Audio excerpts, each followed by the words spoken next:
I'm going to show you very quickly how I color the scene that goes along with the Funky Fold Sandcastle card. I use the beige Prismacolor, and I put down a very, very quick light covering, and I'm not trying to, I have very light touch. You never want to bruise your paper. So we're working very fast, and we're going to kind of work around the feet here of the pelican. We're going to come back, we're going to add some of this to the actual sandcastle. You can see I'm not being careful until I get up around the edges and the ramparts. I am being a little careful there. Then I'm going to take my light umber and I'm going to start to add some texturing and details.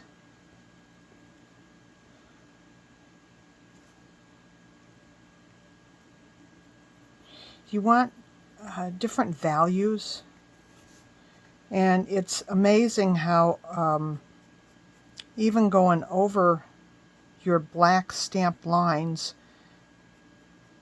can add. Now we want to kind of render. Render is giving shape to. We kind of want to render these ramparts, so we're kind of putting some different tone and texture on the edges. And we're going to leave the highlight coming right down the middle. Again, very light touch. I don't want to bruise the surface of the paper. You never want to bruise the surface of your paper. Even though we're working very, very quickly, this is a technique that does require a little bit of patience. Now, people are never really sure where to put their shadows, but in most cases, the rubber stamp gives you an indication of this. And you can add to it, of course. Now, I'm assuming that this side is going to be a little brighter, and this one is going to be a little darker. It's got a little more shadowing to it, and we're going to reflect that. So hopefully you can already see the rendering beginning to take place, even with just that small a detail. So we're going to kind of come down, and we're going to add to that in the sand. Now, if the light was shining on this, your highlights would be up on top. But sometimes you have to take some artistic license when you're doing rubber stamping, especially if you're doing it very, very quickly. This is art, and you do want to give it the respect of that and try to use some of the fundamentals, but it's also not fine art, it's rubber stamp art, and so you don't want to spend days on it. And a lot of people think that, you know, with scenic stamping you do have to spend an inordinately large amount of time, and honestly you don't. Now on the sandpiper, we're going to add some of the light umber to his wings here.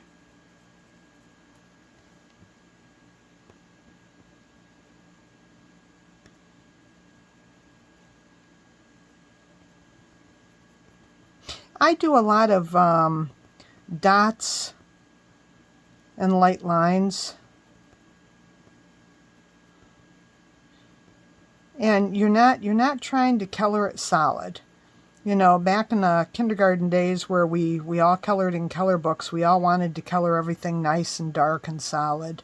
What we're trying to do here is we're actually trying to do some blending, because the Prismacolor pigment is so soft and forgiving. We're actually trying to do some blending. I call it dry blending, because we're not using a blending fluid.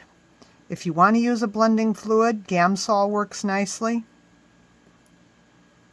But most of the time I just do what I call dry blending, and it works well.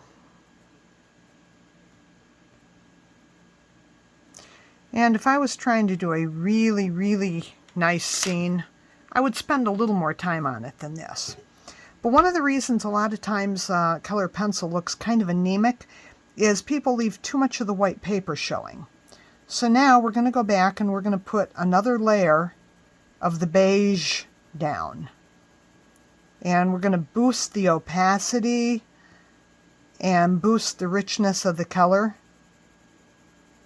You can see that happening, or you should be able to see that happening. This is what I do. This is how I do it. I work in layers. I work with a very light touch. And I find that by layering the colors, they do blend.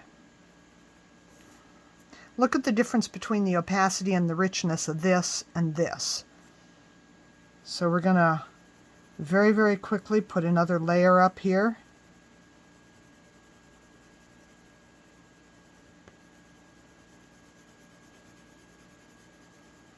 I feel like I'm scribbling because I'm trying to do this even more rapidly than what I usually do.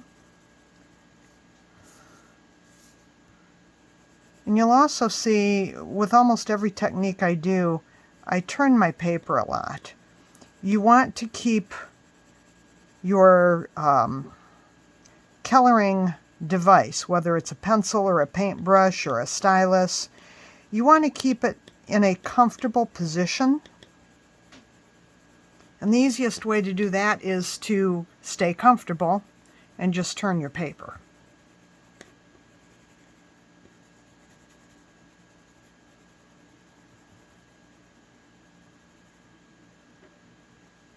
Now, for those of you who may be tuning in on TikTok or someplace else, I do want to tell you that we have a kit for this, and you can purchase that at www.peddlersden.com. Now, we would finish this off by going with some dark umber and really adding a little bit of depth to some of our darkest darks here. By going over the darkest darks with the beige, the lines have become a little bit muted, and this reintroduces a nice rich dark value.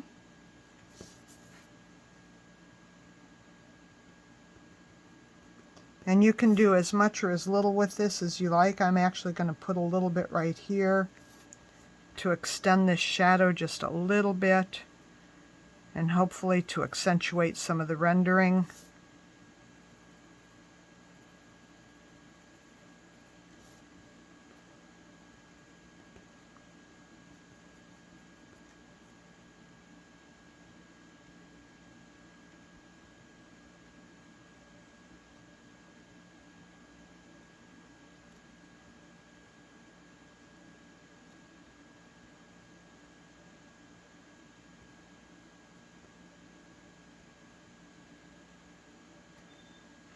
And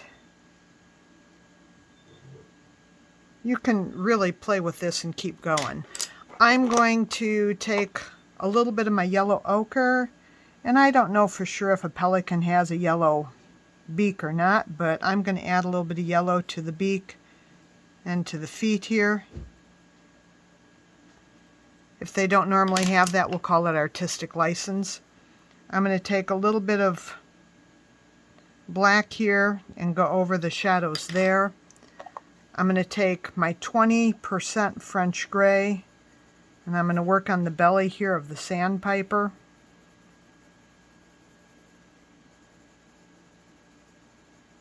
And again, we want a little bit of rendering going on here. So I'm going to take a little darker shade of the French gray. This is 50% French gray. I love the French grays, by the way. I use them all the time. And by getting a little bit of a shadow there, it renders his belly a little bit. I'm also going to take this and I'm going to deepen the shadows beneath the wings here.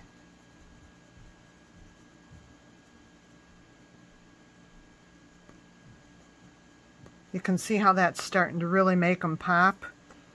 And again, you can do as much rendering as you want here. I'm not going to get carried away for the purposes of this video. But in a nutshell, that's how it's done. Thank you very much. This is Tanya with Peddler's Den. You can shop our website, www.peddlersden.com. Thank you for joining me.